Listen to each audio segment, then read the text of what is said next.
Jumpa lagi kita bersama saya Andi Malarangeng dalam acara Ngobrol-Ngobrol Politik dan Negara.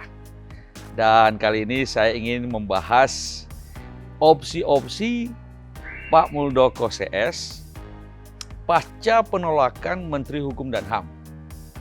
Nah, bagi saya ini kita perlu melihat secara jernih opsi-opsi dari Pak Muldoko.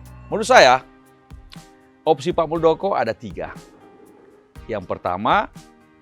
Opsi pertama adalah Pak Muldoko dengan ini mengatakan bahwa dia mundur dari KLB Deli Serdang itu karena dia berpikir bahwa ternyata dia diberikan informasi yang tidak benar, boleh dikata angin surga, bahwa seakan-akan ketika beliau mencalonkan diri sebagai Ketua Umum Partai Demokrat, lalu kemudian pastilah pengurus-pengurus Partai Demokrat di seluruh Indonesia akan mendukung mereka. Ya kira-kira semacam itulah. Dan Pak Muldoko bisa mengatakan, oh ya saya ditipu oleh orang-orang ini. Karena pasti Pak Muldoko ketika didekati oleh bertemu dengan sekelintir kader-kader Partai Demokrat atau ex-kader Partai Demokrat, itu pastilah disampaikan kepada beliau bahwa kalau Pak Muldoko bersedia jadi Ketua Umum Partai Demokrat, maka kader-kader Demokrat di seluruh Indonesia akan mendukung beliau. Bisa saja disebut jumlah 360, 400,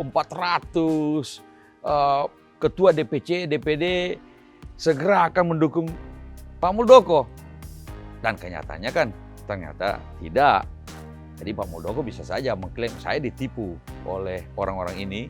Dan karena itu dengan ini saya mengatakan mengundurkan diri dari segala urusan keterkaitan dengan KLB yang memang nyata-nyata abal-abal, dalam arti pemerintah sendiri mengatakan tidak memenuhi syarat karena tidak ada 2/3 dari ketua DPD ataupun juga separuh dari ketua DPC yang hadir dan mendukung KLB tersebut. Artinya pula mayoritas 90% dari pengurus DPD dan DPC, ketua-ketuanya itu berada dan loyal pada Ketua Umum AHY.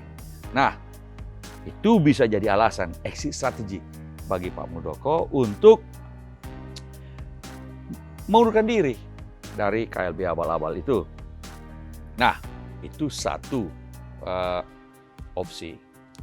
Opsi kedua tentu saja adalah Pak Muldoko CS itu bisa membuat partai baru dengan modal pendukung-pendukungnya yang ada di Deli Serdang, KLB Deli Serdang itu, dan katanya sudah bikin struktur partai dan sebagainya. Ya, itu modal untuk membuat partai baru. Dan kalau jalan atau opsi membuat partai baru itu apapun namanya itu yang dilakukan, maka pasti tidak akan ada kegaduhan, tidak ada ribut-ribut, masing-masing mengurus partainya masing-masing. Pak Muldoko mengurus partainya masing-masing, Partai Demokrat tentu saja diurus oleh Ketua Umum yang sah, yaitu AHY. Maka aman sudah. Karena memang ada opsi ketiga. Opsi ketiga yaitu menuntut ke pengadilan. Yang dituntut adalah penolakan dari Kementerian Hukum dan HAM, dari Menteri Hukum dan HAM, tentu saja yang tentang menterinya. Nah, kalau opsi menuntut ini yang diambil, maka Pak Muldoko sebagai orang yang menamakan diri sebagai Ketua Umum Partai Demokrat, hasil KLB Deli Serdang itu menuntut kepada Menteri Hukum dan HAM yang tanda tangan Pak Muldoko. Nah, jangan lupa Pak Muldoko ini masih tetap sebagai Kepala Staf Presiden, sehingga agak menjadi lucu karena Pak Muldoko yang juga Kepala Staf Presiden menuntut koleganya dalam pemerintahan, yaitu Pak Yasona Lawli sebagai Menteri Hukum dan HAM. atas keputusan Menteri Hukum dan HAM yang menolak KLB, menolak pengesahan dari hasil KLB Deli Serdang tersebut. Nah, ini menjadi lucu. KSP, orang yang sebenarnya juga punya kedudukan sebagai KSP menuntut misalnya koleganya dalam kabinet. Jadi ini ya kira-kira apa kata dunia lah. Nah, 3 opsi ini yang tampaknya ada bagi Pak Muldoko CS. Sekali lagi, kalau opsi 1 dan opsi 2, opsi 1 mengundurkan diri atau menarik diri dari KLB di Deli Serdang itu pasti aman dan damai. Opsi 2 juga, kalau bikin partai sendiri, itu juga aman dan damai. Opsi 3 masih akan terus berlanjut berarti di pengadilan. Dan di pengadilan, karena itu pengadilan tata usaha negara, maka yang dilihat juga adalah kelengkapan syarat-syarat administrasi tersebut. Persis sama dengan yang dilakukan Menteri Hukum dan HAM. Dan hasilnya juga pasti tidak akan berhasil. Karena itu ini hanya buang-buang waktu, buang-buang energi, dan